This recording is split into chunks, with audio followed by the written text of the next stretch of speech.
नमस्कार friends, hello everyone. मैं हूं डॉक्टर श्वेता शर्मा और आपका स्वागत है मेरे चैनल एक्सपर्ट हेल्थ मोशन में। तो ऐसे ही हेल्थ रिलेटेड वीडियोस मैं हमेशा लेकर आते रहती हूं, तो please subscribe my channel and press the bell icon for more health related updates. आज के इस वीडियो में हम यह डिस्कस करेंगे कि नी जॉइंट का पेन जो बहुत ही कॉमन होता जा रहा है, अब यह इतना कॉमन क्यों होता जा रहा है, उसके पीछे का हम रीज़न देखेंगे। यह किस एज ग्रुप में सबसे ज़्यादा हो रहा है यह भी हम देखेंगे। कौन से कैटेगरी के लोगों में यह ज़्यादा होता है वह देखेंगे।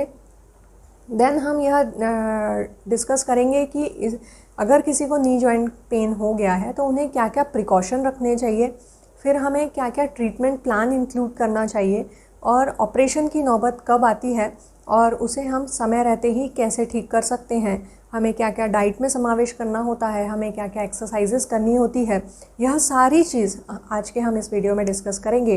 तो इसीलिए वीडियो के अंत तक बने रहिए। तो चलिए आज के इस वीडियो की हम शुरुआत करते हैं।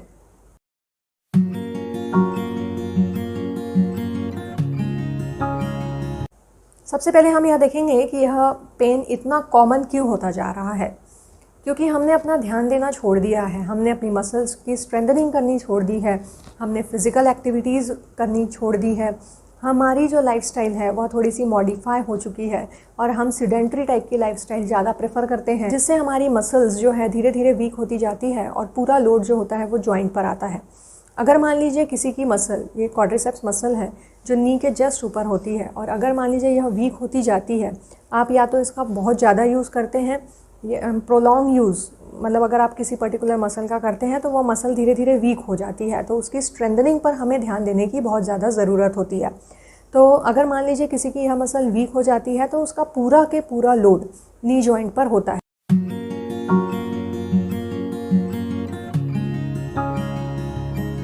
तो ऐसे कई सारे प्रोफेशन होते हैं जिसमें आपको लंबे समय तक खड़े रहना पड़ता है, जैसे कि सर्जन्स होते हैं, उन्हें सर्जरी के दौरान लंबे समय तक खड़े रहना पड़ता है। वैसे ही टीचिंग प्रोफेशन में जो हैं उन्हें खड़े रहना पड़ता है। फिर कंडक्टर्स एंड देन जो सिक्योरिटी सर्विसेज में इन्वॉल्व होते हैं, उसी तरह ट्रैफिक पुलिस, इन ये सब ऑक्यूपेशंस ऐसे हैं जिसमें लंबे समय तक खड़े रहना पड़ता है। और उसी तरह से जो लोग किचन में काम करते हैं उन्हें भी लंबे समय तक किचन में खड़े रहने की ज़रूरत पड़ती है।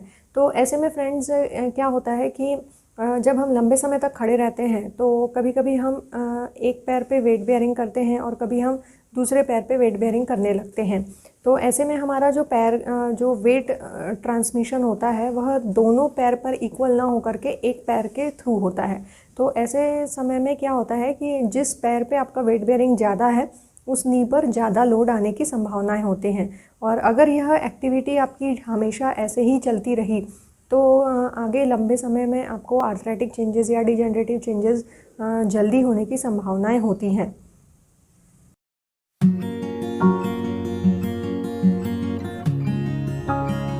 अब ऐसे कई सारे न्यूट्रिएंट्स होते हैं जिनकी डेफिशिएंसी से यह जो प्रॉब्लम होता है, जिसे हम डीजनरेशन कहते हैं, जो पहले लंबी एज के बाद हुआ करता था, 50-60 साल के आसपास यह डीजनरेटिव चेंजेस हुआ करते थे, परंतु हमारी लाइफस्टाइल ऐसी हो गई है और हमें उतने न्यूट्रिएंट्स एंड विटामिन्स नहीं मिल पाते। खाने में बहुत सारी मिलावट होने की वजह से हमें प्रॉपर विटामिन्स एंड मिनरल्स नहीं मिल पाते, जिस वजह से यह जो चेंजेस हैं यह अर्ली एजेस में भी हमें देखने के लिए मिल रहे हैं। मतलब 30 साल के बाद भी आपके घुटने के जो कार्टिलेजेस होते हैं वह घिस सकते हैं और आपको धीरे धीरे आर्थराइटिक चेंजेस, जिसे हम कहते हैं डीजनरेटिव चेंजेस, आर्थराइटिक चेंजेस हमें फेस करना पड़ सकता है। और यही प्रॉब्लम को अगर आपने निगलेक्ट किया तो आगे जाकर के रिप्लेसमेंट की नौबत भी आ सकती है।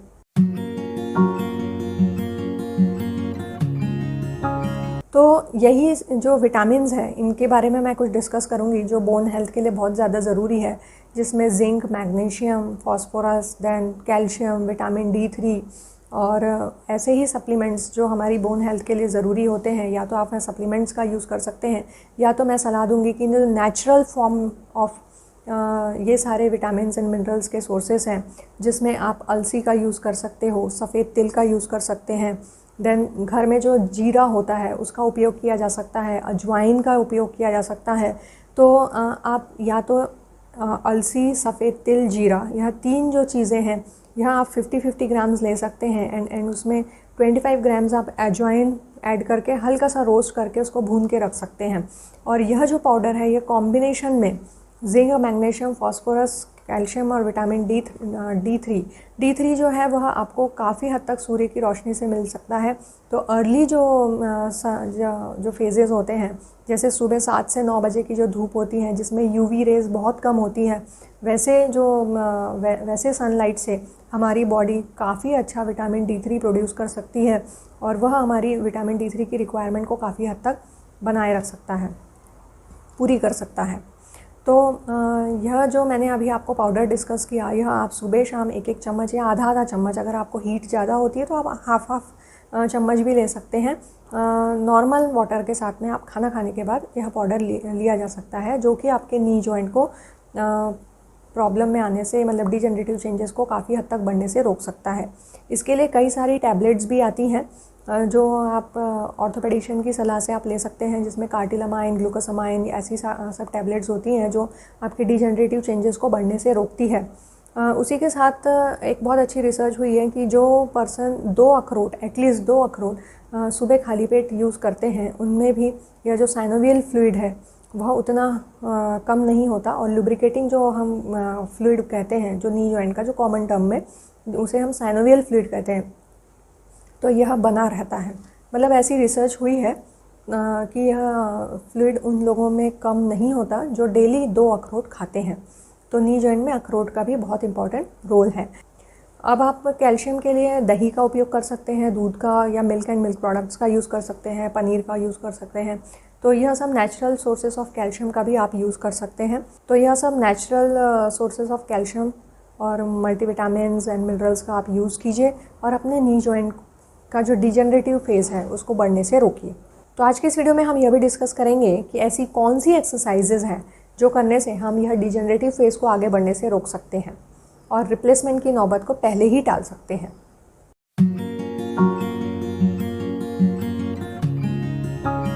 अब हम घुटने की सबसे मोस्ट इम्पॉर्टेंट एक्सरसाइज, जिसे स्टैटिक क्वाड्रिसेप्स कहते हैं, वह करेंगे।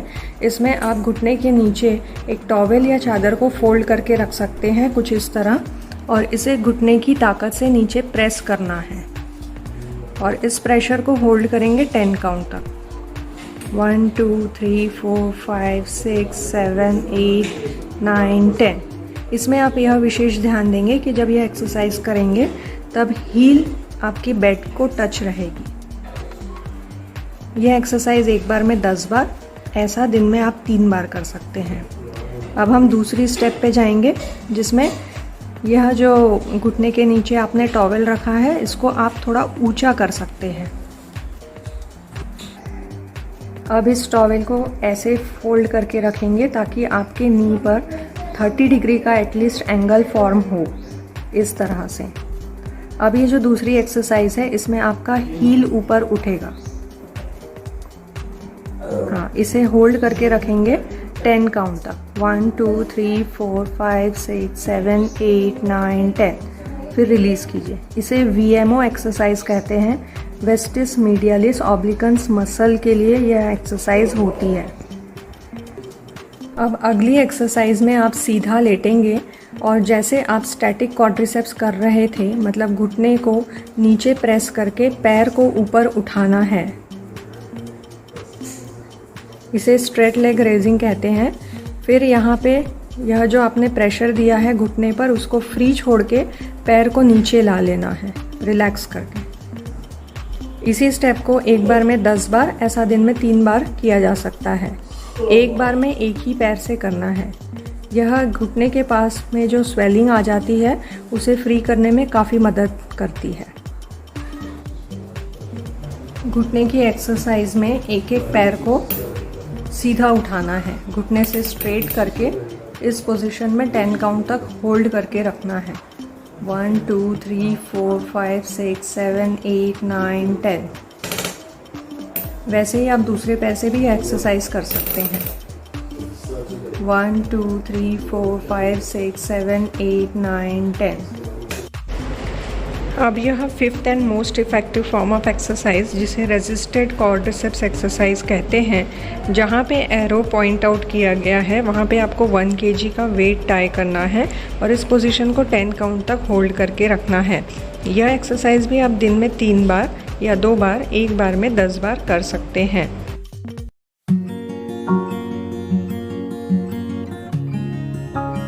तो चलिए अब हम यह देखते हैं कि नी जॉइंट में अगर किसी को पेन हो गया है तो हमें क्या क्या प्रिकॉशन रखने हैं। देखिए, अगर नी में पेन है तो आपको बहुत लंबे समय तक खड़े नहीं रहना है। जैसा कि मैंने कहा, लंबे समय तक खड़े रहने से हमारा इक्वल डिस्ट्रीब्यूशन ऑफ वेट नहीं होता है, तो आपको वो कंडीशन अवॉइड करनी है। आपको यह ध्यान रखना है कि कुछ काम हम बैठ के भी कर सकते हैं, तो वह काम को हम बैठ के कर लें। जैसे मान लीजिए किचन में कई महिलाएं लंबे समय तक खड़े रहती हैं, उन्हें लगता है कि हम सब्जी काट लें, आटा लगा लें, सब्जी बना लें, यह सारे काम खड़े रह करके ही एक ही साथ निपटा लें। तो ऐसे में वह अगर यह प्रैक्टिस में लंबे समय तक करती हैं तो हो सकता है कि आगे जाकर उनके घुटने ख़राब होने की समस्या सामने आ सकती है, संभावनाएं हो सकती है। तो ऐसे बहुत से काम होते हैं जो आप बैठ के कर सकते हैं। जैसे सब्जी काटने का काम आप आराम से बैठ के कर सकते हैं, तो उसके लिए आपको ज़रूरत नहीं है खड़े रह करके करने की। तो ऐसे आप ध्यान दे करके जो काम आप बैठ के कर सकते हैं उसको बैठ के कीजिए, जो काम खड़े रह के करना पड़ेगा उसको तो करना ही पड़ेगा। तो लेकिन इसमें भी आप ध्यान दीजिए कि आधे घंटे से ऊपर में कोशिश कीजिए कि लंबे समय तक खड़े ना रहना पड़े। देन आपको ज़मीन पे नहीं बैठना है, पालथी मार के नहीं बैठना है। जो क्रॉस लेग सिटिंग होता है उसमें भी हमारे जॉइंट पर बहुत ज़्यादा लोड आता है, और अगर मान लीजिए इनिशियल थोड़े चेंजेस आ चुके हैं तो यह चेंजेस और एग्रेवेट हो सकते हैं अगर आप क्रॉस लेग सिटिंग में बैठते हैं। तो आप बेड पर पैर लंबा करके बैठ सकते हैं या पैर लटका कर 90 डिग्री पर रख कर बैठ सकते हैं। देन आपको कमोड का यूज़ करना है, क्योंकि आप जितना ज़्यादा स्क्वैटिंग पोजीशन में जाएंगे और उठेंगे तो उतना ज़्यादा लोड आपके जॉइंट पर आएगा, तो उससे भी यह समस्या और गंभीर रूप धारण कर सकती है। देन आपको स्टेयर क्लाइंबिंग थोड़ा अवॉइड करना है, जितना हो सके आप बहुत ज़्यादा सीढ़ी चढ़ना उतरना ना करें। वैसे ही आपको ज़मीन पे नहीं बैठना है, लंबे समय तक खड़े नहीं रहना है। आप वॉकिंग कर सकते हैं। वॉकिंग जो है वह नी जॉइंट के लिए बहुत ही अच्छी एक्सरसाइज का काम करती है। वॉकिंग में कोई समस्या नहीं है, उससे आपका जॉइंट लुब्रिकेटेड रहता है और ब्लड सर्कुलेशन प्रॉपर रहता है, मसल्स में स्ट्रेंथ बनी रहती है। तो यह भी जो है आपकी प्रॉब्लम को बढ़ने से काफ़ी हद तक रोक सकती है। तो यह जानकारी फ्रेंड्स जितना हो सके उतना शेयर कीजिए, ताकि आपकी यह जो जानकारी जो आप शेयर करते हैं उससे कई लोग अपने नी रिप्लेसमेंट की नौबत को काफ़ी हद तक दूर कर सकते हैं। वे भी यह नियमित एक्सरसाइज करके अपने घुटने की जो मसल्स होती हैं उसमें ताकत ला सकते हैं और अपने डिजेनरेटिव फेज को आगे बढ़ने से रोक सकते हैं। तो फ्रेंड्स, आज के वीडियो में बस इतना ही। तब तक के लिए धन्यवाद।